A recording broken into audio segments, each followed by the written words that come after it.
Assalamualaikum warahmatullahi wabarakatuh. Alhamdulillah. Marilah kita bersyukur kepada Allah Subhanahu wa taala. Salawat beserta salam selalu tercurahkan kepada Nabiullah Muhammad sallallahu alaihi wasallam. Baik anak-anakku sekalian, gimana kabarnya? Semoga kita senantiasa diberikan kesehatan oleh Allah Subhanahu wa taala. Amin ya rabbal alamin. Baik, pada kesempatan hari ini saya akan menjelaskan tentang doa dan tawakal kepada Allah Subhanahu wa taala. Sebelum kita lebih mendalam pembahasan terkait dengan doa dan tawakal, alangkah baiknya kita harus mengetahui terlebih dahulu terkait dengan pengertian dan keutamaannya. Nah, yang pertama, apa sih doa itu?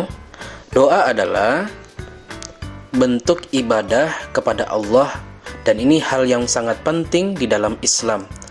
Sebagai apa? Sebagai perwujudan ketergantungan kita sebagai manusia kepada Allah Subhanahu wa taala. Dan hal-hal yang harus kita ketahui ketika berdoa adalah pada saat berdoa kita harus selalu dalam keadaan ikhlas, senantiasa penuh keyakinan kepada Allah Subhanahu wa taala, kemudian bersikap sopan santun pada saat berdoa dan meminta sesuatu yang baik. Nah, ini ciri-ciri dari doa yang baik. Nah, apa sih keutamaannya? Keutamaan dari doa adalah doa itu sebagai ibadah. Ya, sebagaimana tadi pada pengertiannya sudah sangat jelas, ya. Doa itu adalah inti daripada ibadah yang menghubungkan para mukmin atau orang yang beriman dengan Allah Subhanahu wa taala. Yang kedua, yaitu adanya kedekatan dengan Allah. Nah, ini keutamaan yang sangat luar biasa. Yang mana doa itu menunjukkan ketergantungan kepada Allah, memperkuat kedekatan secara spiritual. Nah, ini hal-hal yang tentunya hanya akan dialami oleh orang-orang yang senantiasa berdoa dengan baik dan benar. Kemudian selanjutnya, keutamaan doa dan tawakal adalah mendapatkan ampunan dari Allah Subhanahu wa taala. Kita ketahui bahwasanya doa adalah sebuah sarana untuk bagaimana kita itu bisa mendapatkan ampunan dari Allah Subhanahu wa taala atas segala dosa yang kita lakukan. Sehingga untuk menghilangkan daripada dosa itu adalah dengan kita memohon melalui doa.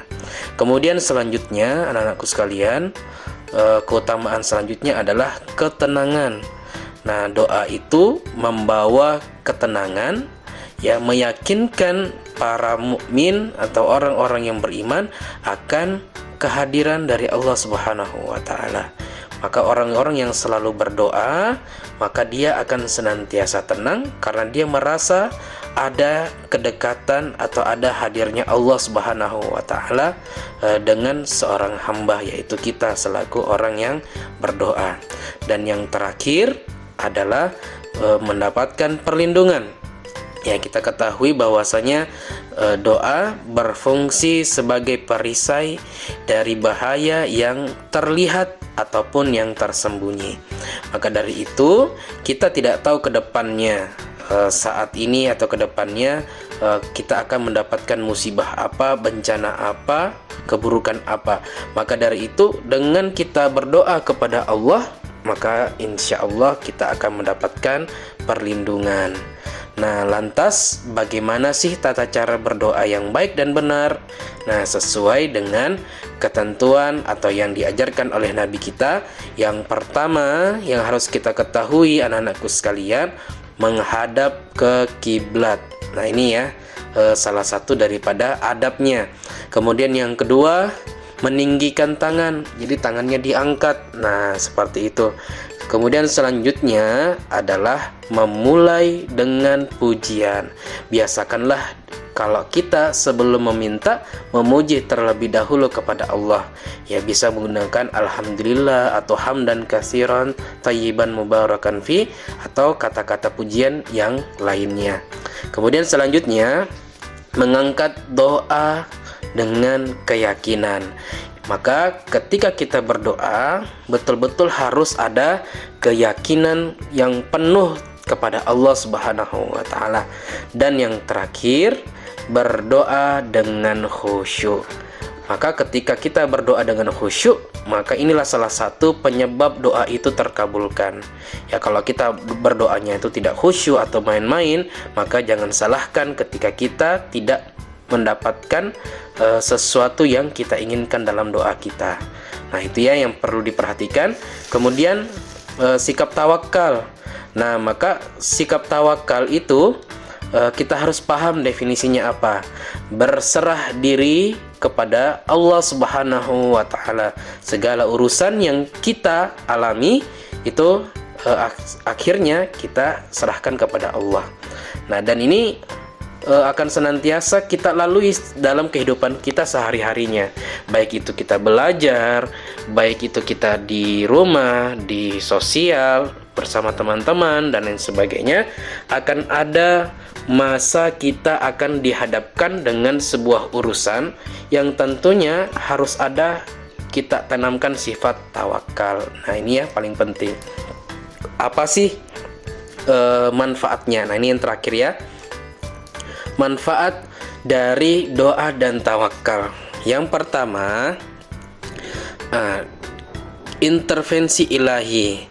Jadi adanya tanggapan dan petunjuk Allah di saat ujian. Hal ini perlu kita pahami bahwasanya ketika kita mengamalkan doa dan tawakal kepadanya, maka kita akan senantiasa ada arahan, ada petunjuk dari Allah Subhanahu wa taala apa yang harus kita lakukan, karena disinilah jawaban daripada doa dan berserah dirinya kita kepada Allah Subhanahu wa taala. Nah, kemudian juga dengan tawakal, kepercayaan dan ketergantungan kita secara penuh kepada Allah, maka ini menjadikan kita semakin bijaksana. Nah, dan hal-hal yang lain bisa kita lihat dari kisah dari nabi kita, dari Nabi Ibrahim, ya, bapaknya para nabi, yang mana beliau itu sangat konsisten sekali dalam berdoa kepada Allah Subhanahu wa taala. Kita ketahui bahwasanya dalam kisah-kisahnya beliau itu sangat luar biasa ujiannya. Yang salah satunya bagaimana ketika beliau itu diuji mau dibakar oleh Raja Namrud, dan juga ketika mendapatkan ujian berupa menyembelih Nabi Ismail, yaitu anaknya sendiri.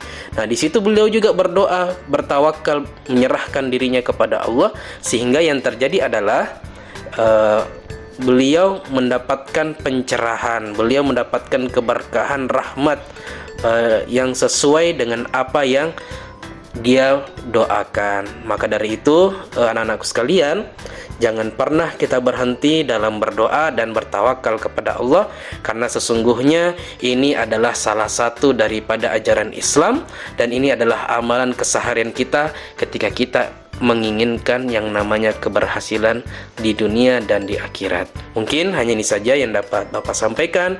Semoga bermanfaat bagi kita semua. Syukran ala husni ihtimamikum. Assalamualaikum warahmatullahi wabarakatuh.